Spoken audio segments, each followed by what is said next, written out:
Alléluia, Alléluia, Alléluia, Alléluia,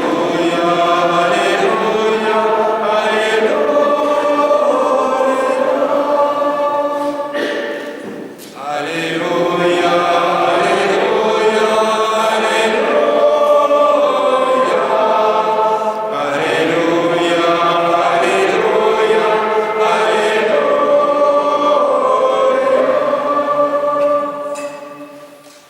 Thomas et le Seigneur, il a cru.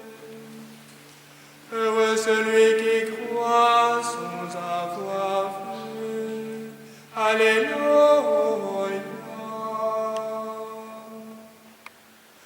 Alléluia, Alléluia,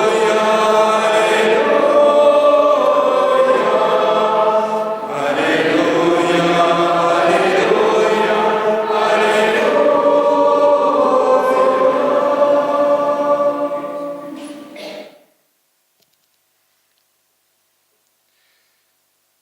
Chers frères et sœurs, c'est assez spécial ce que Thomas demande là après cette soirée où Jésus était venu au milieu des disciples, où il était absent, où il dit « Si je ne vois pas dans ses mains la marque de clou, si je ne mets pas mon doigt dans la marque de clou, si je ne mets pas la main dans son côté, je ne croirai pas. » Pourquoi Thomas insiste-t-il tellement sur ces marques de la passion du Christ, sur les marques de sa mort?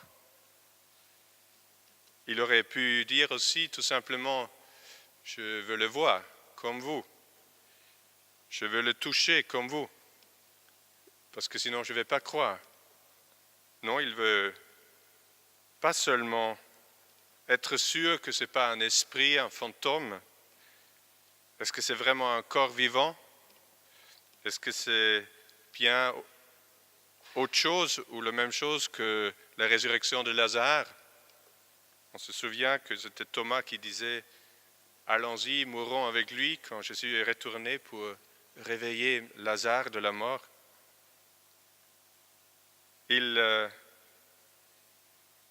C'était pas ça sa question seulement. Est-ce que c'est vraiment un corps ressuscité? On pourrait dire, c'est Saint Luc, dans son évangile qu'il a déjà traité, qui avait écrit avant Saint Jean. Vous vous souvenez, cette histoire, on l'a lue avant-hier, ou il y a 3 jours, au retour des disciples d'Emmaüs, où Jésus, dans cette même première soirée que Jean raconte ici, dans cette même soirée, Jésus apparaît et les disciples croyaient voir un esprit. Et Jésus les rassure et il dit « Voyez mes mains, voyez mes pieds, touchez-moi, regardez et constatez qu'un esprit, il n'a pas des os et de la chair. » Et à l'étonnement des disciples qui ne pouvaient toujours pas croire, il dit « Donne-moi à manger ». Et il mange ce célèbre poisson grillé le soir de Pâques.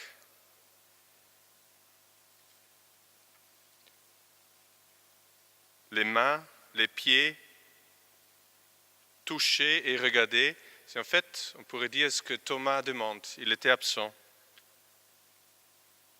Les 11 sans Thomas, ils ont pu toucher et regarder. Rien de mauvais dans ça. Jésus lui-même leur a dit, touchez, regardez. Oui, le corps ressuscité du Christ, c'est un vrai corps. C'est un corps glorifié, mais un corps avec chair et os. Ce n'est pas un esprit, ce n'est pas une apparition privée. C'est physique. Mais la question de Thomas, elle va plus loin. Jean nous raconte un détail que l'évangile de Luc n'a pas remarqué et les autres évangiles de la résurrection non plus. Ce n'est pas seulement voir et toucher le Christ. Ce qui est intéressant, c'est ce qu'il veut voir et ce qu'il veut toucher. C'est quoi? Les marques des clous, le côté du Christ, c'est le corps crucifié du Christ. C'est la passion du Christ. Le ressuscité, il doit être vraiment celui qui a pendu à la croix. Ça doit être celui qui a été cloué sur la croix. Ça doit être le crucifié, où on voit les marques des clous et le côté ouvert. Sinon, ça n'a pas de sens pour Thomas. C'est le réalisme du disciple Thomas. Pas seulement un ressuscité, mais celui où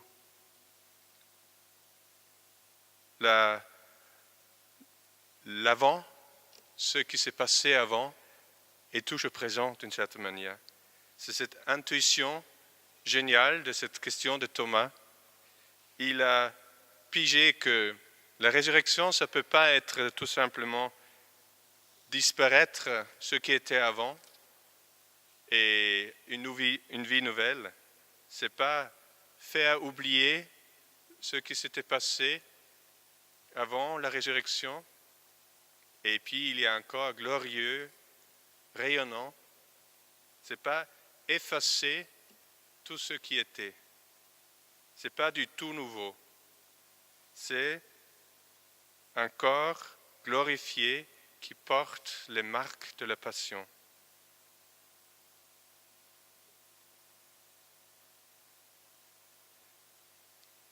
La résurrection, ce n'est pas un oubli de ce qui c'était avant, ce n'était pas du tout nouveau. La résurrection, c'est la transformation de la mort. C'est la passion qui est transfigurée. C'est la passion et la mort qui devient vie. On l'a entendu dans la deuxième lecture, Jésus qui dit « Je suis le vivant ». Mais il ajoute « J'étais mort et je te tiens les clés de la mort. Et je vis maintenant pour les siècles des siècles. » Même la mort, même la passion, maintenant est devenue vie en Jésus. Et dans un autre passage de l'Apocalypse, on le voit, c'est l'agneau égorgé, mais debout. C'est un agneau égorgé, un agneau qui porte les marques de la mort. C'est ça le Christ en gloire. C'est le Christ avec les marques de la passion. À Marthe, Jésus avait dit « Je suis la résurrection et la vie. Crois-tu » Être la résurrection, ça veut dire être celui qui est passé de la mort à la vie, être celui qui vit ce passage de la mort à la vie. Ces marques de la mort du Christ sont devenues source d'une vie nouvelle. Le côté ouvert du Christ, c'est devenu la source des sacrements. Nous voyons les rayons de grâce au tableau de Sœur Faustine, Sainte Faustine, rouge et blanc, signe du sang et le signe de l'eau, le sacrement du baptême et le sacrement de l'Eucharistie. Le lieu de la mort est devenu une source de vie. Nous fêtons aujourd'hui la fête de la divine miséricorde, qui est un don de vie. C'est ça que fait la miséricorde. Elle nous donne la vie. Et ce n'est pas seulement effacer la mort, effacer le mal, ce n'est pas oublier le mal, mais c'est le transformer, c'est le transfigurer. Ainsi, notre péché peut devenir un lieu de vie quand il est touché par Jésus, quand il est touché par la grâce qui sort de ce plaie, qui sort de ce marque de la mort. Alors nous pouvons nous interroger, nous demandons comment nous vivons nos morts, nos échecs, nos maladies. Il faut se rendre compte que, en écoutant cet évangile, que ça va rester pour la vie éternelle. Si du moins nous le vivons comme le Christ.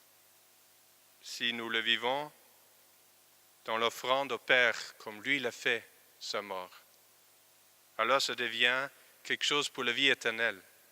Ça devient un lieu où la vie apparaît.